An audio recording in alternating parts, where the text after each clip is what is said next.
ఒక్కసారి కొమ్మూరి గోల్డ్ కి కాల్ చేయండి. తాకట్లో ఉన్న మీ బంగారాన్ని విడిపించి మార్కెట్ ప్రైస్ కి వాళ్ళు కొనుక్కుని మిగతా డబ్బులు మీకు ఇచ్చేస్తారు. రైట్, బ్రేకింగ్ న్యూస్ చూస్తున్నాం మన టీవీ స్క్రీన్ పై. ఇది సాఫ్ట్వేర్ ఇంజనీర్ల కథ కాదు, సైలెంట్ గా జరుగుతున్న ఒక భయంకరమైన కుట్ర.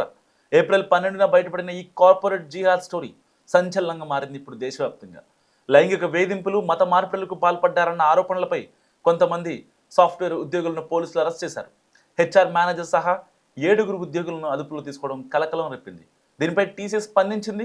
అరెస్ట్ అయిన ఉద్యోగులను సస్పెండ్ చేశామని వెల్లడించింది. పని ప్రదేశంలో ఇలాంటి వేధింపులను ఎట్టి పరిస్థితుల్లో సహించేది లేదని కూడా టీసీఎస్ స్పష్టం చేసింది. సో పోలీసు విచారణకు పూర్తి స్థాయిలో సహకరిస్తున్నామని కూడా తెలిపింది. నాసిక్ క్యాంపస్లో పనిచేస్తున్న ఒక మహిళా ఉద్యోగి తన కొలీగ్ సహోద్యోగిపై పోలీసులకు ఫిర్యాదు చేసింది. సో పెళ్లి పేరుతో తనను మోసగించినట్లు అందులో ఆ అమ్మాయి పేర్కొంది. దీనిపై దర్యాప్తు చేసే క్రమంలో మరో 7 మహిళలు కూడా ముందుకొచ్చి 2022 ఫిబ్రవరి నుంచి 2026 మధ్య కాలంలో తమపై జరిగిన వేధింపుల గురించి పోలీసులకు ఫిర్యాదు చేశారు. ఈ క్రమంలో హెచ్ఆర్ మేనేజర్ సహా ఆసిఫ్ అన్సారీ, షఫీ షేక్, షారుఖ్ కురేషి, రజా మేమన్, తౌసిఫ్ అత్తర్, డానిష్ షేక్ పేర్లు కూడా వెలుగులోకి వచ్చాయి. వారంతా మహిళా ఉద్యోగులను అనుచితంగా తాకడం, అసభ్యకరమైన కామెంట్స్ చేయడం, బాడీ షేమింగ్, నాన్ వెజ్ తినాలని ఒత్తిడి చేయడం వంటివి చేశారని పోలీసులు తెలిపారు. ఆ మహిళలు ఆఫీసులో కొంతమంది సీనియర్లు మహిళా ఉద్యోగులను టార్గెట్ చేశారు. రోజు నమాజ్ చేయాలి, రోజు ఉండాలి, నమాజ్ చేయాలి, రోజా ఉండాలి అని అమ్మాయిలపై ఒత్తిడి తెచ్చారు. వాళ్ళకి ఇష్టం లేకపోయినా బీఫ్ తినమని ఫోర్స్ చేస్తుంటారు వీళ్ళంతా. మేము చెప్పినట్టు వింటే మీకు ప్రమోషన్లు ఇస్తాం, ఫారెన్ పంపిస్తామని నమ్మించారు. కేవలం మతం మార్చడమే కాదు, అంతకంటే దారుణమైన విషయాలు కూడా ఉన్నాయి. ఆ అమ్మాయిల పర్సనల్ ఫోటోలు, వీడియోలు తీసి వాళ్ళని బ్లాక్మెయిల్ చేస్తుంటారు వీళ్ళు. ఒకవేళ ఎవరికైనా చెబితే కెరీర్ నాశనం చేస్తామని బెదిరించడం కూడా వాళ్ళకి పరిపాటిగా మారింది. ఆఫీస్లో ఉండాల్సిన ప్రొఫెషనలిజం ఎక్కడా కనిపించలేదు. ఈ మ్యాటర్ ఎప్పుడైతే బయటపడిందో మహారాష్ట్ర ప్రభుత్వం సీరియస్ అయింది. దీనిపై విచారణ కోసం స్పెషల్ టీంను రంగంలో దింపింది. మొదట పోలీసులు అండర్ కవర్ ఆపరేషన్ చేపట్టారు. 7 మహిళా పోలీసులు మారు వేషంలో టీసీఎస్ క్యాంపస్లోకి హౌస్ కీపింగ్ ఉద్యోగుల్లా జాయిన్ అయ్యారు. ఈ క్రమంలో ఒక మహిళా ఉద్యోగి పట్ల అసభ్యంగా ప్రవర్తిస్తున్న ఒక వ్యక్తిని రెడ్ హ్యాండెడ్గా పట్టుకున్నారు. ఆ తర్వాత మిగిలిన వారిపై వచ్చిన అభియోగాలపై 40కి పైగా సీసీటీవీ ఫుటేజ్ను స్వాధీనం చేసుకున్నారు. ఈ కేసులో లేడీ హెచ్ఆర్ మేనేజర్తో సహా 7 పోలీసులు అరెస్ట్ చేశారు. ఇక్కడ ట్విస్ట్ ఏంటంటే ఇంత గొడవ జరుగుతున్నా కూడా హెచ్ఆర్ మేనేజర్ పట్టించుకోవట్లేదు. ఆవిడ కూడా ఒక అమ్మాయి, అందుకే ఆమెను కూడా లోపలేశారు. బాధితుల తరపున నిలబడాల్సిన వాళ్లే తప్పు చేసిన వాళ్లకు సపోర్ట్ చేయడం ఇక్కడ దారుణమైన విషయం. ఆరోపణలు వచ్చిన వెంటనే టీసీఎస్ రియాక్ట్ అయింది. కంపెనీలో ఇలాంటి వాటికి అసలు చోటు లేదని చెబుతూ ఆరోపణలు ఎదుర్కొంటున్న అందరినీ ఉద్యోగాల నుంచి తీసేసింది టీసీఎస్. కంపెనీ ఇమేజ్ డ్యామేజ్ అవ్వకుండా ఇన్వెస్టిగేషన్కు ఫుల్ సపోర్ట్ ఇస్తామని చెప్పారు ఆ టీసీఎస్ ప్రతినిధులు. ప్రస్తుతానికి విచారణ జరుగుతోంది. ఇలాంటి స్ట్రాటజీ కేవలం నాసిక్లోనే ఉందా, వేరే సిటీల్లో కూడా ఉందా అనే కోణంలో కూడా దర్యాప్తు జరగాల్సి ఉంది. సో ఐటీ ఉద్యోగం అంటే కేవలం కోడింగు లేకపోతే వాళ్ళ పనిని బట్టి ఇవన్నీ కాదు, మన గౌరవాన్ని మన నమ్మకాలను కాపాడుకోవడం కూడా ఇంపార్టెంట్ అని ఈ కేసు మనకి నిరూపిస్తోంది. సో అసలు ఈ కేసు విషయంలో అసలు ఎలా బయటకు వచ్చిందంటే, టీసీఎస్ అనుబంధ బీపీఓలో పనిచేసే ఒక 20 ఏళ్ల హిందూ అమ్మాయి అక్కడ చేరిన కొన్ని రోజులకు తన మతపరమైన ఆచార వ్యవహారాలను మార్చుకుంది. ఆహార్యం తన మతపరమైన గుర్తింపును మార్చుకునేందుకు కూడా ప్రయత్నించడంతో ఆమె తల్లిదండ్రులు ఆమె ప్రవర్తనపై అనుమానం వ్యక్తం చేశారు. ఆఫీస్లోనే ఏదో జరుగుతోందని ఈ ఫిబ్రవరిలో పోలీసులకు ఫిర్యాదు చేశారు. టాటా కన్సల్టెన్సీ సర్వీసెస్ టీసీఎస్ చాలా పేరున్న ఎంఎన్సీ కంపెనీ. ఆ సంస్థలో వ్యవహారం కావడం విషయం చాలా సున్నితమైంది. సో దీంతో పోలీసులు చాలా జాగ్రత్తగా వ్యవహరించారు. అనుమానాన్ని నిర్ధారించుకునేందుకు టీసీఎస్లో హౌస్ కీపింగ్ స్టాఫ్గా కొంతమంది మహిళా కానిస్టేబుల్ చేరారు.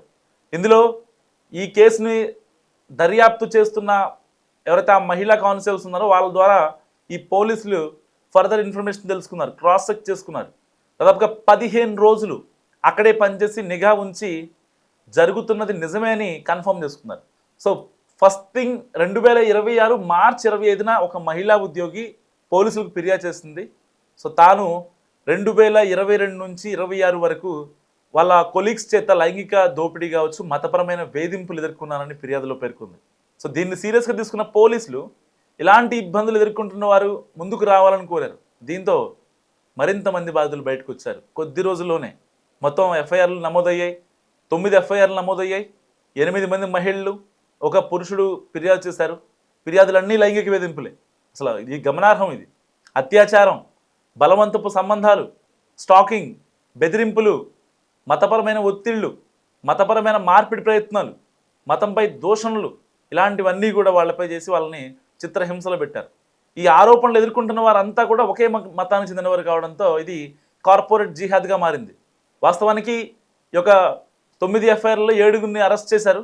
అరెస్ట్ అయిన వారంతా బీపీఓ టీంలో టీమ్ లీడర్స్గా ఉన్నారు. And HR manager, HR admin, ఇలా వీళ్ళంతా ఒకే మతానికి చెందినవారు.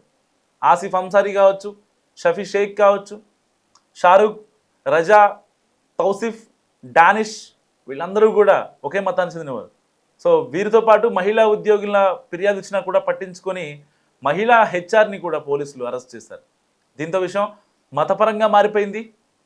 సో బీజేపీ దీన్ని పక్కా ప్రణాళికతో ఇచ్చిన కార్పొరేట్ స్కాండల్ అంటుంది. ఇటు నిందితుల పక్షాలటువంటి లాయర్లేమో లేదు, దీన్ని ఎందుకు అంత సెన్సేషన్ చేస్తున్నారు, అవసరం లేదు కదా, ఇది ఒక చిన్న కేసు, ఏ శిక్ష విధించాలో ఆ శిక్ష విధిస్తే సరిపోతుంది, దీన్ని ఎందుకు కార్పొరేట్ స్కాండల్ అనేది నిందితుల తరపున న్యాయవాదులు చెప్తున్నది. కానీ వాస్తవానికి అక్కడ జరిగింది ఏంటి? 4 ఏళ్లుగా ఆ అమ్మాయి పైన దాదాపుగా 15 మంది అమ్మాయిల పైన అత్యాచారం కావచ్చు, వాళ్ళ వీడియోలతో ప్రైవేట్ ఫొటోస్ తీసి బెదిరించడం కావచ్చు, బ్లాక్మెయిల్ చేయడం కావచ్చు, బీఫ్ తినమని ఫోర్స్ చేయడం కావచ్చు, రోజు వచ్చేటప్పుడు రోజ్ యాప్ ఒకటి పెట్టుకొని రమ్మని చెప్పడం కావచ్చు, లేకపోతే జిహాద్ అని అనమంటం కావచ్చు, నమాజ్ చేయాలని బలవంతం చేయడం కావచ్చు, సాంప్రదాయంగా హిందూ సాంప్రదాయం, వాళ్ళంతా హిందూ మహిళలు, సో వాళ్ళని ఎలాగైనా సరే మతం మార్చాలి, వాళ్ళని అనుభవించాలి అనే ఒక కోరికతో వీళ్ళంతా కూడా ఇలా చేసినట్టు సమాచారం. సో మరి వీళ్ళకి ఇంకెవరైనా ఇన్స్ట్రక్షన్స్ ఇచ్చారా? లేదంటే ఇక్కడ ఒక ఫీమేల్ హెచ్ఆర్ కూడా ఉంది, టీసీఎస్లో వర్క్ చేస్తున్న ఫీమేల్ హెచ్ఆర్ కూడా, ఆవిడ కూడా ఒక ముస్లిం. సో ఆవిడ అండదండలతోనే, నార్మల్గా కంపెనీలో ఏదైనా ప్రాబ్లం ఉంటే హెచ్ఆర్కి కంప్లైంట్ చేస్తాం. ఏ కార్పొరేట్ ఫీల్డ్లో అయినా సరే, ఒక private limited company, some limited staff ఉన్నారంటే వాళ్ళకి ఒక హెచ్ఆర్ ఉంటారు. వాళ్ళకి వచ్చే జీతాలు కావచ్చు, అటెండెన్స్లు కావచ్చు, వాళ్ళ యొక్క ఇష్యూస్ కావచ్చు సార్ట్అవుట్ చేయడానికి. సో అలాంటి ఆవిడే ఇలాంటి వాటిని ప్రోత్సహించిందంటే 7 అబ్బాయిల్ని ఈ యొక్క 15 మంది అమ్మాయిల విషయంపై ఏం స్పందించలేదంటే అసలు ఆ అమ్మాయి నిజంగా ఆడదేనా అనే డౌట్ కూడా వస్తుంది. మతాలను పక్కన పెట్టేద్దాం, సరే మతాలు ఇన్వాల్వ్ అయినప్పటికీ మతాలకు అనుగుణంగా మాట్లాడుకుందాం. వాళ్ళకు మనుషులు, ఆడవాళ్ళకి అక్కడ ఇబ్బంది జరుగుతుంది, వాళ్ళు ఇబ్బంది పెడుతున్నారు ఫోటోలు వీడియోలు తీసి. అలాంటప్పుడు ఏం చేయాలి? పోలీస్ కంప్లైంట్ ఇవ్వాలి. లేదంటే వాళ్ళ యొక్క ఎవరైతే వాళ్ళ మేనేజర్లు కావచ్చు, వాళ్ళ సీఈఓలు కావచ్చు, ఒక మెయిల్ పెట్టాలి సింపుల్గా, ఇలా జరుగుతుంది సో కాల్డ్ హింస అని చెప్పి. కానీ అవన్నీ మర్చిపోయి ఆ అమ్మాయి కూడా సపోర్ట్ చేయడం ఇక్కడ గమనార్హం. సో ఫైనల్గా వీళ్ళందరినీ పోలీసులు అరెస్ట్ చేశారు. ఇప్పుడు కటకటాల వెనక ఊచలు లెక్క పెడుతున్నారు. అసలు దీని వెనకాల ఇంకెవరున్నారు అనే కోణంలో కూడా పోలీసులు దర్యాప్తు చేస్తున్నారు. సో ఈ ఘటన గురించి మీరేమనుకుంటారు? మస్తుగా కామెంట్ చేయండి.